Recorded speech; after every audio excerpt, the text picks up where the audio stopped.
Hello बच्चों, चलिए आज हम पढ़ते हैं माखनलाल चतुर्वेदी की कविता कोकिल, कैदी और कोकिल। बच्चों, माखनलाल चतुर्वेदी का जो जन्म है वो होशंगाबाद ज़िले के बबाई गांव में 1889 में हुआ था। मात्र 16 वर्ष की आयु में वे शिक्षक बन गए थे और फिर अध्यापन छोड़कर उन्होंने प्रभा पत्रिका का संपादन किया। करमवीर, प्रताप आदि उनकी संपादन में हुई कविताएं पत्र पत्रिकाएं हैं। सन 1968 में बच्चों उनका देहांत हो गया। हिम क्रीटनी, साहित्य देवता, हिम तिरंगिनी, रेणु लोगुंज धरा, ये उनकी प्रमुख कृतियां हैं। पद्म भूषण और साहित्य अकादमी पुरस्कार से उन्हें नवाजा गया है। और माखनलाल चतुर्वेदी राष्ट्रीय भावना से युक्त कवि हैं। उनमें स्वतंत्रता की चेतना के साथ साथ देश के लिए त्याग और बलिदान की भावना मिलती, इसलिए उन्हें एक भारतीय आत्मा कहा जाता है। इस उपनाम से उन्होंने कविताएं भी लिखी हैं। वे एक कवि कार्यकर्ता थे और आधुनिक आंदोलन के दौरान कई बार जेल भी गए। उन्होंने भक्ति, प्रेम और प्रकृति संबंधी कविताएं भी लिखी हैं। बच्चों, जो कविता हमने पढ़नी है कैदी और कोकिल, इस कविता में ब्रितानी उपनिवेशवाद के शोषण तंत्र का बारीक विश्लेषण किया गया है। कविता ये बहुत लोकप्रिय रही है। यह कविता भारतीय स्वतंत्रता सेनानियों के साथ जेल में किए गए दुर्व्यवहारों और यातनाओं का मार्मिक साक्ष्य यानी कि उदाहरण प्रस्तुत करती है। दस्तावेज है ये। कभी जेल में एकाकी और उदास है। एकाकी होता है अकेला, उदास, निराश। कोकिल से अपने मन का दुख, असंतोष और ब्रितानी शासन के प्रति अपने आक्रोश को व्यक्त करते हुए वह कहता है कि यह समय मधुर गीत गाने का नहीं बल्कि मुक्ति का गीत सुनाने का है। और कवि को लगता है कि कोयल भी पूरे देश को एक कारागार के रूप में देखने लगी है, इसीलिए वो आधी रात को चीख रही है। तो आइए अब ये कविता पढ़ते हैं। इसमें कवि ने कोयल को संबोधित किया है। क्या गाती हो? कवि कोयल से कहता है कि क्या गा रही हो, क्यों रह रह कर जाती हो, चली जाती हो फिर आ जाती हो। कोकिल बोलो तो, हे कोयल बोलो तो, क्या लाती हो संदेशा किसी का? क्या तुम किसी के लिए कोई संदेश लाई हो? कोकिल बोलो तो, कवि कोयल को कह रहा है कि हे कोयल बोलो तो, ऊंची काली दीवारों के घेरे में, मैं यहाँ ऊंची और काली काली दीवारों के दायरे में हूँ। डाकू चोरों बटमारों के घेरे में, डाकू होते हैं जो राहगीरों को लूटते हैं, चोर चोरी करने वाले, और बटमार भी लुटेरे होते हैं। जीने को देते नहीं पेट भर खाना, मरने को भी नहीं तड़प रह जाना। कवि कोयल से कहता है कि कोयल क्या कह रही हो तुम? मैं यहाँ चोर डाकुओं के बीच में ऊंची काली दीवारों के बीच बंद हूँ। यहाँ का माहौल ऐसा है कि पर्याप्त भोजन भी नहीं मिलता खाने के लिए और मरने भी नहीं देते, तड़फ रह जाना यानी झटपटा कर रह जाते हैं। जीवन पर अब दिन रात कड़ा पहरा है, दिन रात अंग्रेजी शासन का सख्त पहरा है। शासन है या तम का प्रभाव गहरा? कवि कहता है ये शासन है क्या या अत्याचारों का गहरा अंधकार है। हिम कर यानी चांद निराश कर चला, रात भी काली। अब तक साथ दे रहा था चांद, वो भी निराश होकर चला गया है और रात भी अंधेरी हो गई है। इस समय कालमयी यानी काले रंग वाली जगी क्यों आली, हे सखी? इस कालमयी तुम काले रंग के वैभव वाली, कोयल को कहते हैं, तुम क्यों जागी हो? तुम्हारा जागने का क्या उद्देश्य है इस आधी रात को? मैं तो जाग रहा हूँ क्योंकि यहाँ जेल में मुझे बहुत कष्ट है, ना भरपेट खाना मिलता है, ना किसी से बोलने दिया जाता है, इतने अत्याचार होते, इसलिए मैं तो जाग रहा हूँ उन अत्याचारों के कारण, इस कारण यहाँ के इस वातावरण के कारण तुम क्यों जाग रही हो? कवि यहाँ प्रश्न करता है। तो बच्चों, इस पूरी कविता में प्रश्नालंकार है।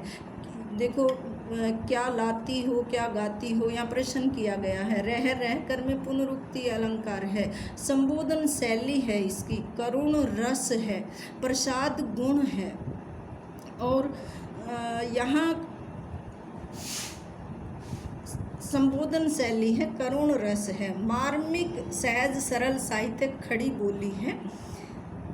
अलंकार जो हैं बच्चों, रह रह कर में पुनरुक्ति प्रकाश अलंकार है। पूरी कविता में कौन सा अलंकार, इन पंक्तियों में कौन सा अलंकार है? प्रश्न अलंकार है।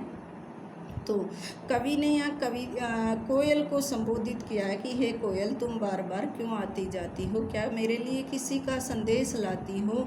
या मैं तो यहाँ चोर डाकुओं के बीच में बंद हूँ, तड़प रहा हूँ, मुझे भरपेट खाना भी नहीं मिलता, मेरा कोई अपराध नहीं है, लेकिन मैं अपराधियों के बीच में हूँ। फिर आगे कवि कहता है क्यों हुक पड़ी, यानी क्यों हुक होता है चीख, तुम क्यों चीख पड़ी हो? वेदना बोझ वाली सी, या वाली सी में उपमा अलंकार है। वेदना पीड़ा होती है, ये दर्द भरी पीड़ा। कोकिल बोलो तो, तुम आधी रात को चीख पड़ी और तुम्हारी चीख बहुत ही दर्द भरी है। क्या लूटा, क्या लूट लिया किसी ने तेरा कुछ? फिर कवि कहता है मृदुल वैभव की रखवाली, तुम तो कोमल मधुर, यानी कोयल संसार में सबसे मधुर वाणी के लिए जानी जाती है, उस वैभव की, सुख संपत्ति की तुम मालकिन हो, रखवाली सी, रक्षा करने वाली हो। कोकिल बोलो तो, कोयल को कवि कहता है हे कोयल बोलो, क्या हुई बावली, क्या तुम पागल हो गई हो? अर्धरात्रि को चीखी, आधी रात को चीख रही हो। कोकिल बोलो तो, हे कोयल बताओ तो, किस दावानल की, दावानल होता है बच्चों जंगल की आग, जो कि एक भयंकर आग होती है, बुझने को नहीं होती, ज्वालाएं हैं दिखी, क्या तुम्हें लपटें दिख रही हैं? यानी कि संसार में अंग्रेजों द्वारा दिए गए कष्टों को तुम अनुभव करने लगी हो। कोकिल बोलो तो, कवि कोयल को कह रहा है कि हे कोयल बोलो तो, तुम्हें क्या दिख गया? क्या तुम्हारा किसी ने कुछ लूट लिया है, या तुम पागल हो गई हो? तुम तो मधुरता की रक्षक हो, सुख संपत्ति की रखवाली करने वाली हो, आधी रात को बोल रही हो इस प्रकार, या तुम्हें कुछ आभास हो रहा है आने वाली कष्टों का देश पर? तो कोयल से प्रश्न करता है कवि। और यहाँ बच्चों कवि ने वही प्रश्न अलंकार, प्रश्न अलंकार और उपमा अलंकार का प्रयोग किया है। कह की आवृत्ति है, तो यहाँ अनुप्रास अलंकार भी है, वही संबोधन शैली है, और वही साहित्यिक सहज सरल मार्मिक खड़ी बोली है, और करुण रस है, और छंद मुक्त कविता है ये। क्या देख न सकती जंजीरों का गहना? फिर कवि कहता है किसको? कोयल को, क्या तुम्हें दिखाई नहीं देता मेरे हाथों में हथकड़ियाँ हैं? तो यहाँ जंजीरों का गहना रूपक अलंकार हैं बच्चों, गहना आभूषण होता है, जंजीरें हथकड़ियाँ होती हैं। हथकड़ियाँ क्यों? कवि कहता है हम जो आंदोलनकारी हैं इसे हथकड़ियाँ नहीं मानते। हथकड़ियाँ क्यों? यह ब्रिटिश राज का गहना, ये तो ब्रिटिश शासन के आभूषण हैं। कोल्लू का चरकचू, कोल्लू के चलने पर जो आवाज़ आती है, जीवन की तान, अब जीवन की तान यही कोल्लू का चरकचू रह गई है। गिट्टियों पर उंगलियों के लिखे गान, बच्चों वहाँ पत्थर तोड़वाए जाते थे जेल में आंदोलनकारियों से, तो उससे हाथों की उंगलियों पर आटन पड़ जाते थे। तो कवि कहता है कि ये सब गान हमने अपने हाथों की उंगलियों पर लिखे हैं, गिट्टियाँ तोड़ने से जो हुए हैं।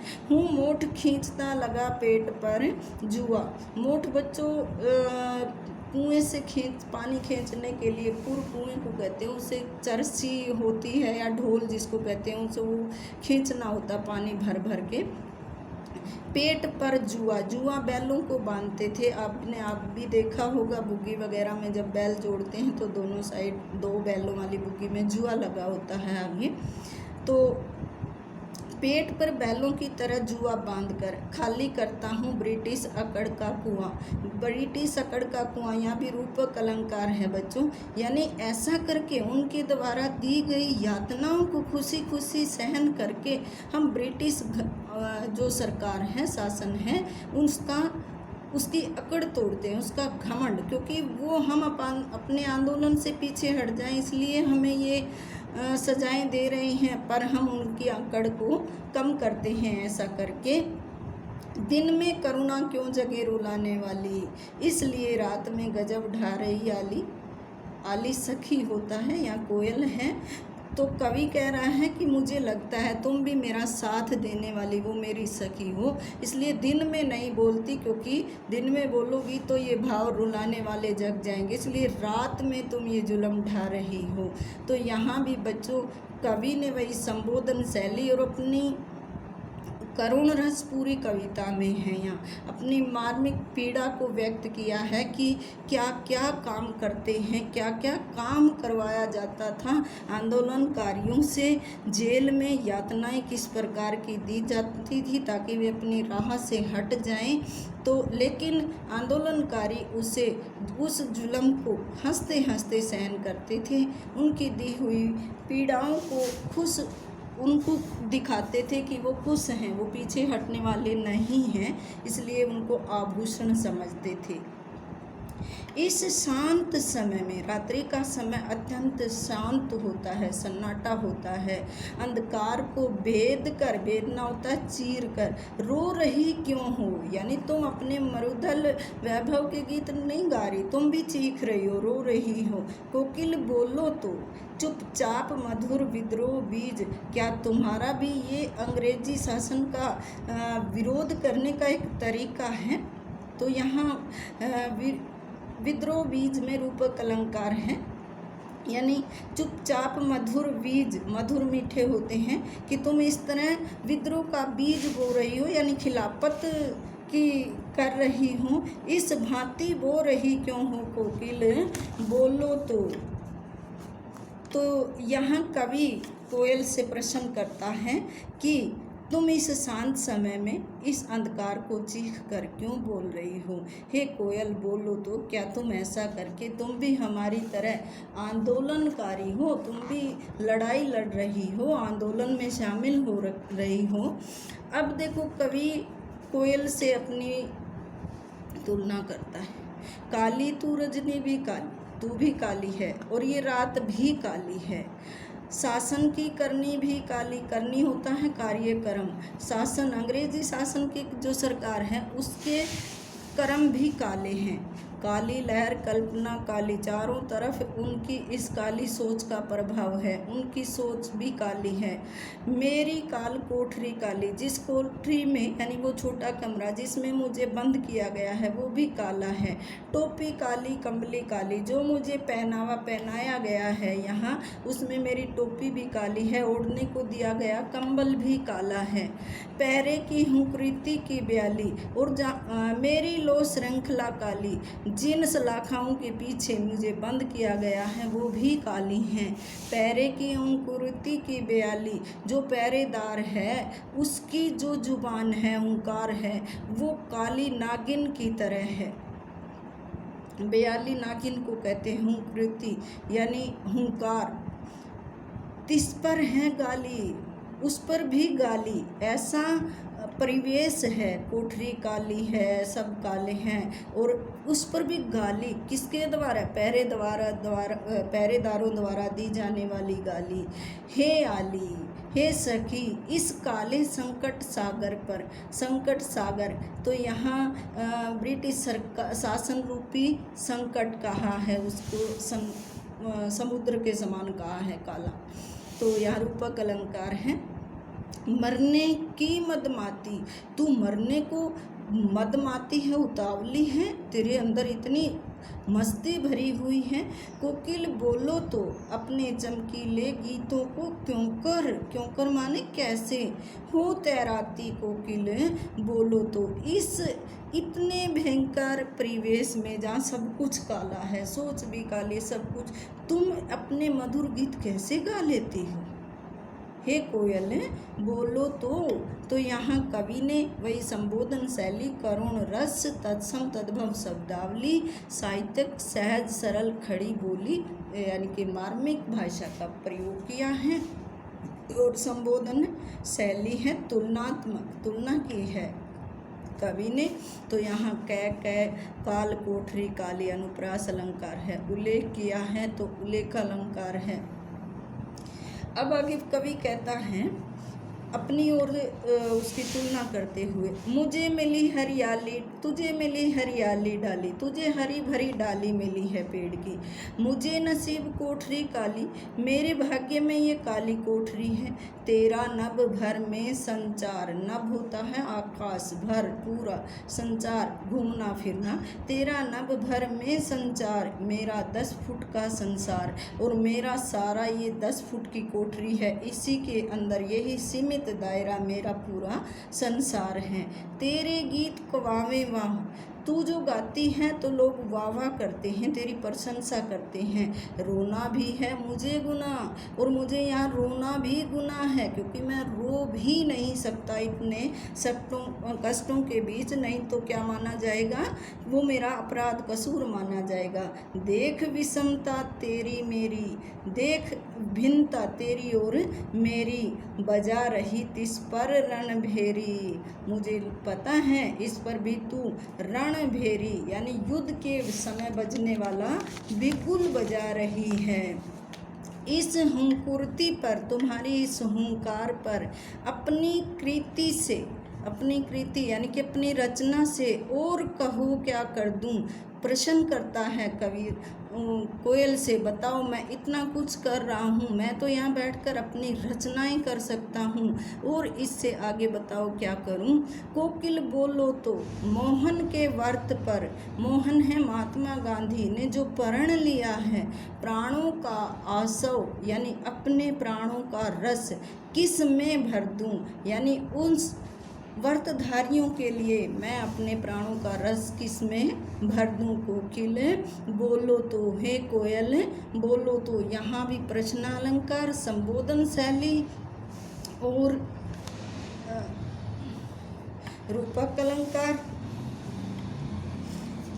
उदाहरण अलंकार, पद मैत्री, स्वर मैत्री, तत्सम तद्भव शब्दावली, संबोधन शैली आदि का प्रयोग किया गया है। तो बच्चों ये थी हमारी कविता, जिसमें एक जो कवि हैं वो क्या है, आंदोलनकारी होने के कारण जेल में बंद है, और जेल में दी जाने वाली यातनाओं का उसने मार्मिक वर्णन किया है कि किस प्रकार अंग्रेजी शासन द्वारा जेल में बंद कोयल के माध्यम से अपने उन कष्टों को कवि ने स्पष्ट किया है, प्रकट किया है, जो उसे यातना के रूप में, उसे ही नहीं उसके अन्य साथियों को भी जेल में यातना के रूप में दिए जाते थे। तो बच्चों ये आपकी कविता है, इसे ध्यान से सुनिए, इसके छोटे प्रश्न अवश्य लिखें, छोटे प्रश्न आपने लिखने हैं। कविता से जितने भी छोटे प्रश्न बनते हैं, 20 बने, 25 बने, बड़ी सारी कविता हैं, वो आप बनाएंगे। धन्यवाद।